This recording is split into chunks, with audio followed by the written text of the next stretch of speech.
October 14th, 1970. The air over the town of Briarwood hung heavy with mist, swallowing the morning sun before it could touch the ground. At the far edge of town, the great iron gates of the asylum stood half open, their hinges groaning in the damp. From the road, the building looked like it had been pulled from another century, towering brick walls streaked with rain, windows like hollow eyes. People gathered in small clusters across the street, speaking in hushed tones as if afraid the building itself might overhear. They knew this was the last day. By nightfall, the asylum would be sealed forever. Inside, the hallways were dim and cold. The scent of disinfectant clung to the walls, but it couldn't mask the older, deeper smell of age and sorrow. Nurses moved quickly between rooms, pushing carts, folding blankets, speaking softly to the patients who were being prepared for transfer. Many stared blankly at the commotion, some clung to their belongings as though they feared they might lose them, and in a way, they were right. Not everyone's possessions were taken along. Some would remain here on the dusty shelves and locked drawers, forgotten the moment the keys left the ward, at 9:15 a.m. The first moving van rumbled through the gates. By noon, half the building was empty of voices. Outside, the mist had thickened, curling along the ground, making the trees look like silhouettes cut from paper, but not every room was cleared. A few doors remained locked, not from neglect, but because no one had the key, or so they said. And in one of those rooms, down the West Wing corridor where the light bulbs had been burned out for weeks, a single patient had not answered the morn. In call, her bed was neatly made, the window was closed, and her shoes, only one of them was missing. No one would admit to seeing her that day. By the time the last of the staff walked out and the doors clanged shut, Eleanor Price had already been gone for hours. No one could say where she went, no one could explain how she left. All they knew was that when the gates locked behind them, she was still inside. Or so they thought. Before the gates closed for good, Eleanor Price was known to the staff as one of the quieter patients. She was 34, with pale eyes that never seemed to settle in one place for long, and hair the color of damp wheat that she kept pulled back with a simple ribbon. Her medical file said little beyond nervous exhaustion, a vague term that could mean anything in 1970. But those who worked the West Wing knew she spent her days reading, sketching in the margins of old newspapers, and humming songs no one recognized. She had once been a schoolteacher in a nearby town, or so she told the younger nurses. Her handwriting, looping and deliberate, spoke of someone who had spent years at a chalkboard. A few of the older patients would gather near her bed in the evenings, listening to her soft voice as she read aloud from the tattered books in the RD's small library. She seemed harmless, even kind, but there was a distance in her smile, as if part of her was already somewhere far away. Eleanor's room was spare, yet she kept it with a precision that stood out in the ward. Her single wooden chair was always tucked neatly under the desk, the blanket folded sharply at the corners. On the windowsill sat a small china figurine of a bird, its glaze chipped at the beak. No one knew where she had gotten it, but she dusted it every morning with the sleeve of her cardigan. In the days before the closure, she appeared restless. The nurses noticed she began pacing more in the evenings, pausing now and then to peer down the hallway as though expecting someone. She spent long stretches by the window, eyes fixed on the tree line beyond the grounds. Once a night attendant overheard her murmuring to herself, something about finding the door before it's gone.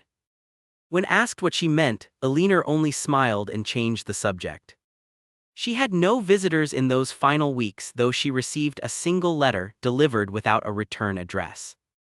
The envelope was thin and cream-colored, and whatever was inside, she slipped it into her desk drawer without reading it in front of anyone. That night, she stayed awake long after lights out, the faint scratch of her pencil moving across paper until the early hours. What she was writing, no one could say. By morning, the page was gone and her desk was bare. Even in a place where every life carried its own mystery, Eleanor Price seemed to hold on to one more closely than the rest, a secret that, in hindsight, might have been waiting for the right moment to leave her room forever. It began with small things, too small for anyone to call dangerous at first. A nurse named Margaret Shaw, who had worked in the West Wing for nearly a decade, recalled how Alina started leaving her door slightly ajar at night. Not enough to be obvious, but just wide enough for a sliver of hallway light to slip inside. When Margaret asked why, Alina said she liked to hear footsteps coming and going. Then came the matter of the basement key. It was kept on a hook behind the West Wing desk, a key no patient was supposed to see, much less touch. One morning, it was found lying on the floor near Alina's chair in the common room. She denied knowing how it got there, but her voice was unsteady, and her hands trembled in a way that had nothing to do with the chill of the building. Several staff began noticing her absences from scheduled group activities. She would vanish for an hour, sometimes two, only to be found wandering in corridors no longer in use. These were wings stripped of their furniture and left to gather dust since the budget cuts. She claimed she had gotten lost on the way back from the restroom, yet her shoes were clean, as if she had been somewhere the dust didn't reach. One evening, a patient named Walter Briggs, who shared the common area with Alina, swore he saw her speaking to someone through the laundry chute. A man, he insisted, wearing a long coat, though it wasn't a staff uniform. Walter had a history of hallucinations, so no one took him seriously, but he kept repeating that the man had slipped her a folded piece of paper. No paper was ever found. Margaret noticed another change: Alina had stopped reading aloud. Instead, she would sit with a book open on her lap, staring past the page as though the words had been replaced with something only she could see. Twice, Margaret caught her tracing invisible shapes on the desk with her fingertip. When asked, Alina replied softly, "It's a map. I just need to finish it before the door closes." Her final week in the asylum carried a strange tension. The night staff reported hearing a faint humming down the West Wing long after patients were in bed. Doors that had been locked at evening rounds were found unlatched by morning. A blanket from Alina's bed was discovered in a disused stairwell that led nowhere, the stairs ending abruptly at a bricked wall. No explanation was given, and no one could say how it had gotten there. Looking back, these were more than odd habits or harmless eccentricities. They were signs of movement, preparation, and intent. Alina Price was not simply passing her final days in quiet resignation. Something or someone was waiting for her, and she seemed to be waiting for it too. It was the night before the final patients were to be transferred. The rain had been falling since late afternoon, rattling against the narrow windows, pooling in the uneven courtyard outside. At exactly 10:42 p.m., the West Wing night attendant, a young orderly named Frank Delaney, began his final round. The hall was dim, half the light bulbs had burned out, leaving pockets of shadow where the walls seemed to vanish. Frank knocked on each door, peering in to see if the patients were in bed. When he reached room 12, Alina's door was closed, the small observation window dark. He tapped lightly, no answer. Assuming she was asleep, he slid the metal hatch and called her name. The bed was made, the blanket tucked tight, but Alina was gone. A slow unease crept over him. Regulations said he had to check the restroom first, but both stalls were empty. The common room was silent, chairs pushed in, books stacked neatly on the shelf. He searched the laundry area, the disused stairwell, even the supply closet where patients sometimes hid cigarettes. Nothing. By 11:05 p.m. Frank had alerted the senior nurse, and together they began a more thorough sweep. Rain hammered the roof as they moved through the corridors, their footsteps echoing. At one point, Frank thought he heard something: 3 faint knocks, spaced evenly apart, somewhere beyond the locked storage room. They paused, listening, but the sound never came again. Outside, the weather turned harsher. Wind clawed at the trees, sending wet leaves skittering across the glass. A security guard stationed by the main gate swore he saw a flicker of movement near the West Wing's second-floor window, a pale face for only a second. Then darkness. He radioed it in, but when they searched the room directly below that window, they found it empty. The strangest detail came just before midnight. Margaret Shaw, making her way down the hall with a flashlight, noticed a single shoe lying in the middle of the floor outside Alina's room. It was damp as though it had been outside in the rain, yet no one had opened an exterior door. By 12:30 a.m., every wing had been searched. Eliner's absence was now treated as a breach of protocol, and the night staff were ordered to keep all other patients secured until morning. Frank lingered at her doorway longer than the others. Something about the neatly made bed unsettled him. On the desk sat the little china bird, its chipped beak catching the flashlight's glow. It faced the window as if it had been turned deliberately to watch the storm. When the morning shift arrived, the rain had stopped. The gates closed at noon, and Alina Price, last seen in her locked room sometime between lights out and a storm's end, was simply gone. By sunrise, the news of Alina's disappearance had reached the small police station in town. 2 patrol cars rolled through the asylum gates just after 8 o'clock, tires crunching over wet gravel. The officers, Sergeant Paul McKenna and Constable Rachel Doyle, were greeted by the head nurse, who looked as if she hadn't slept. Her voice was brisk, but her hands kept twisting the hem of her cardigan. She led them straight to the West Wing. The search began methodically. Every patient still on the grounds was accounted for, their belongings inspected. Eliner's desk drawer was empty except for a pencil stub. The single shoe remained where Margaret had found it, damp to the touch. The window in her room was locked from the inside, its old frame swollen from the rain, impossible to force without splintering the wood. By mid-morning, staff and police were combing the grounds. They followed the perimeter fence, checking for breaks or signs of climbing. The soil beneath the fence line was soft from the storm, but there were no footprints, no drag marks, nothing. Sergeant McKenna noted that the only gate large enough for a person to pass through had been locked all night, with the security guard stationed just meters away. A search party moved toward the wooded slope behind the asylum. The trees were heavy with moisture dripping onto the undergrowth. Officers called Eliner's name over and over, their voices muffled by the fog still clinging to the hill. At one point, a constable found a strip of fabric caught on a low branch, a pale blue thread that might have matched Eliner's cardigan.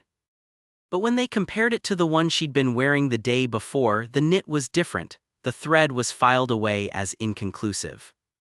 Inside, other officers inspected the basement. The concrete floor was cold and slick, the air heavy with the smell of mildew. Water pooled in shallow dips, reflecting the beam of their flashlights. There were storage rooms, rusted lockers, and the old laundry chute Walter Briggs had once mentioned. It was too narrow for a person to pass through, but just wide enough for small objects to be exchanged. No one could explain why the metal latch on the chute's lower door looked freshly polished, as though it had been handled recently. By late afternoon, the official report labeled Alina Price as missing, presumed escaped. The staff protested there had been no way out. McKenna took statements from each person who'd worked the night shift, but their accounts were frustratingly similar. She was in her room before light. Out and gone by the time they checked again. The search extended into the nearby town that evening. Posters with her description were hastily printed and taped in shop windows. Residents were asked if they had seen a barefoot woman in the rain the night before. No one had. The lack of any sighting in a town that size was unnerving. It was as if she had stepped into the storm and vanished before reaching the road. Still, McKenna ordered the search to continue into the night. Flashlights bobbed through the wet grass, beams cutting the fog. Every door, every gate, every path was checked again, but when the final headcount was called, there was nothing more to add. Alina Price was still missing, and for now, the asylum's locked halls held more questions than anyone could answer. Days turned into weeks, and the urgency that had driven the first search began to thin into frustration. The initial theories, escape through the woods, a hidden accomplice, even abduction by someone posing as staff, were all chased to their ends and collapsed. Said under lack of evidence. The strip of blue fabric found in the trees was sent for testing, but the lab results came back useless, too contaminated by rain to determine anything. Sergeant McKenna returned twice more to the asylum, walking the corridors alone, trying to picture her last movements. Each visit left him with the same hollow conclusion: if Alina had left the grounds, she'd done so without leaving a single trace, and if she hadn't, then she was somewhere inside. The latter thought lingered like a weight. Margaret Shaw, the nurse who had found the shoe, admitted in a hushed voice to a colleague that she sometimes still heard faint knocks at night when he worked late shifts packing up the remaining wards. She never reported it formally. By then the building was nearly empty, and she feared being dismissed as superstitious. The remaining staff clung to their own private explanations. Some believed she had been hidden by a sympathetic orderly who feared she wouldn't survive in another facility. Others whispered about the old service tunnels beneath the building, disused for decades. The official line was that they'd been sealed, but more than one person had seen damp air curling up from the grates in winter, like breath from a hid. Denmouth. By mid-November, the investigation was quietly scaled back. The police still kept her file open, but resources had shifted elsewhere.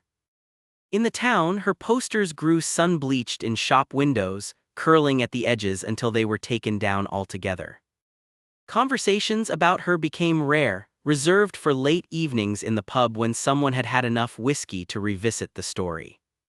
The closure of the asylum went ahead as planned. Room after room was stripped bare, beds hauled away, drawers emptied. But in the West Wing, a few locked doors remained untouched, too damaged to open without risking the structure, according to the contractors. Alina's old room was cleared without ceremony. The little china bird disappeared, no one could say where. For those who had been part of the search, the abrupt end left an uncomfortable void. There was no conclusion, no body to bury, no clue to hold onto. Just silence where there should have been answers. And in that silence, the unspoken truth began to take root. Whatever had happened to Alina Price had happened out of sight, and perhaps it was mean to stay that way. By the time I stepped out of the station, the rain had slowed to a fine drizzle, turning the streets into dark ribbons under the glow of the street lamp. P.S. I wasn't sure why I kept walking toward the park. Maybe it was habit, maybe it was hope. The trees loomed like sentinels, their leaves whispering in the damp night air. Somewhere in the distance, a dog barked, sharp and lonely. I could see the path where we used to meet, when everything still felt possible, and for a moment I just stood there watching the mist curl over the beaches. My phone buzzed in my pocket, breaking the stillness. It was a message from Claire, short, no greeting, just, "We should talk, not here."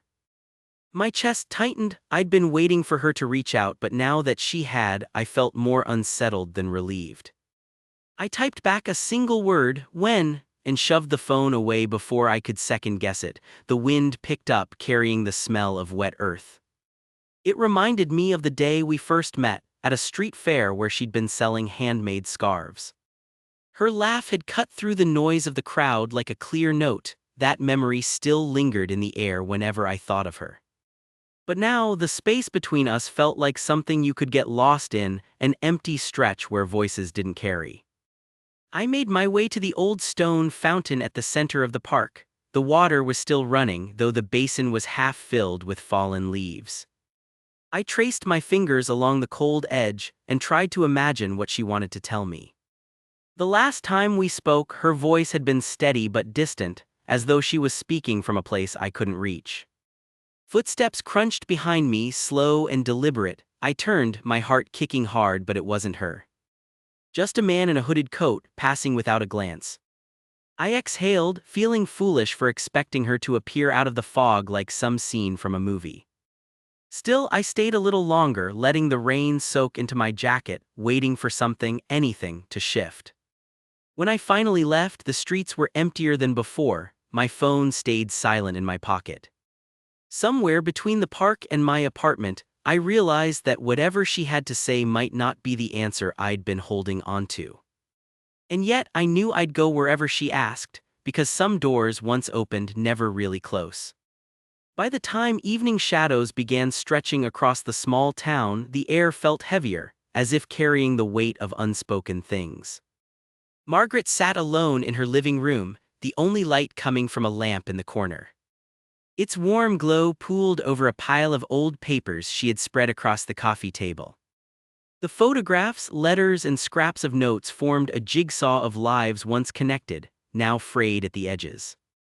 She ran her fingers over a creased photograph of a boy standing beside a wooden fence, his smile unsure, his eyes bright with the kind of innocence at time had long since claimed. She whispered his name, Ethan, barely loud enough for herself to hear, and felt the room grow colder. A soft knock came at the door. She hesitated, instinctively glancing at the clock. No one visited at this hour. The knock came again, slower this time, more deliberate. Margaret stood, smoothing the wrinkles from her skirt, and opened the door to find a man in his early 40s. His face was lean, eyes a deep shade of brown that seemed to study her before he even spoke.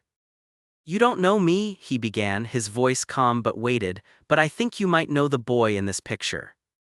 From inside his coat pocket he pulled out the exact same photograph she had just been holding. Margaret's breath caught. The air between them felt charged, as if something unseen had just shifted. "Where did you get that?" she asked, her voice thinner than she intended.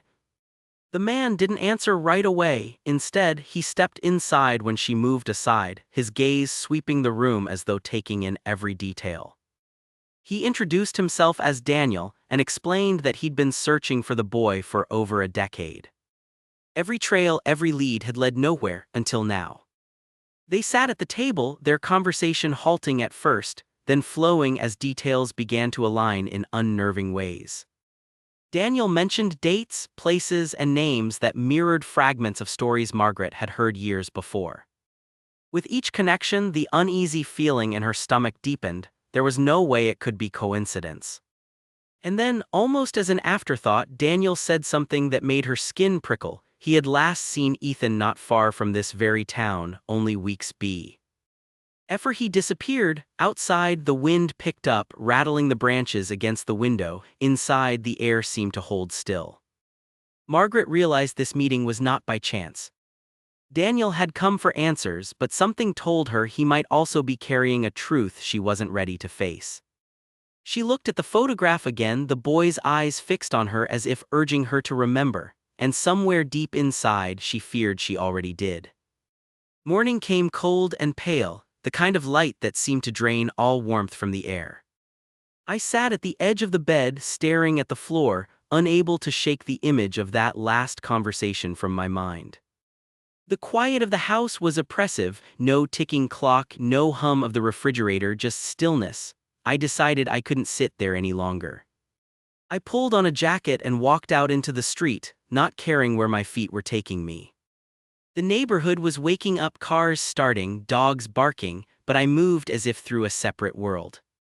My mind kept circling back to the message I'd found, the one that had turned everything inside out. By the time I reached the small park at the edge of town, the air smelled faintly of damp earth and fallen leaves. I sat on a weathered bench, feeling the rough wood under my palms, and tried to think clearly. That's when I saw her, Anna, walking slowly along the path, a scarf pulled up around her chin. She hesitated when she noticed me, then came closer, her eyes searching mine as if looking for an answer I didn't yet have. We didn't speak at first. She sat beside me, the bench creaking under our combined weight. "You read it, didn't you?" she asked finally, her voice low. I nodded. The silence stretched between us, thick with the weight of everything unsaid.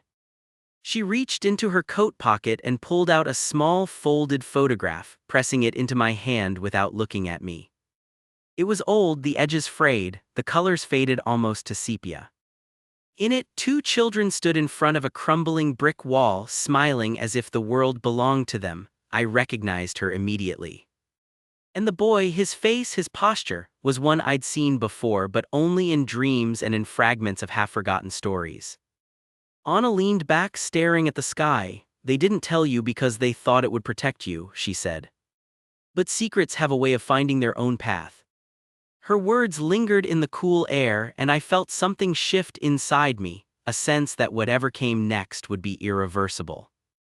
The next morning was quieter than I expected. The air was still, heavy with the scent of damp earth after last night's rain. I sat at the kitchen table, staring at my coffee, letting it go cold. I hadn't meant to call him again, but my fingers seemed to have their own memory, and before I knew it, his number was glowing on my phone screen. No answer, just the empty hum of the line before it cut out. I tried to focus on other things: laundry, sweeping the porch, even organizing the boxes in the attic, but every task ended with me drifting toward the window, scanning the street like I might catch sight of him by accident. Around noon, I walked into town. The hardware store still had the same faded "Help Wanted" sign in the window. A couple of people nodded politely as I passed, but no one stopped to talk. It was as if the whole place had agreed to keep their distance. When I reached the edge of the park, I slowed down. That's where we used to meet in the early days before everything fell apart. There was a bench under a sprawling oak tree, its bark worn smooth in places from years of weather. I sat there for a long time, watching children chase each other through the grass, their laughter cutting through the stillness like something from an other life. At one point I thought I saw him, just a shape in the distance moving slowly along the path. My heart kicked up, my breath catching, but when the figure came closer, it was just an older man with a limp, tipping his cap as he passed. I nodded back, my chest tightening with the kind of disappointment that doesn't make a sound. By late afternoon, the sky had turned a muted gray and I headed home. The house felt emptier than before, though nothing inside had changed. I stood in the doorway for a while, listening for something, anything, but there was only the faint ticking of the clock on the wall. I closed the door, set down my bag, and finally let myself sit in the quiet, the weight of it pressing in from all sides. Somewhere deep down, I knew this was how it would be from now on. Not a sudden ending, but a slow fading, like the light at dusk, when the world doesn't go dark all at once but inch by inch until you can't tell exact. TLY, when it happened, some stories leave you with more questions than answers, and maybe that's the point. Life rarely ties things up neatly. We're left to wonder, to imagine the missing pieces, and to decide for ourselves what might have been. If this story made you pause, even for a moment, to think about the people we lose and the traces they leave behind, then it's done its job. But the truth is, there are so many stories like this out there, and some are still unfolding. If you want to uncover more mysteries, hear more voices from the past, and walk with me into the places where answers are hard to find, then make sure to subscribe, hit the like button, and share this video with someone who loves a good mystery as much as you do. Because the next story might just be the one you can't stop thinking about.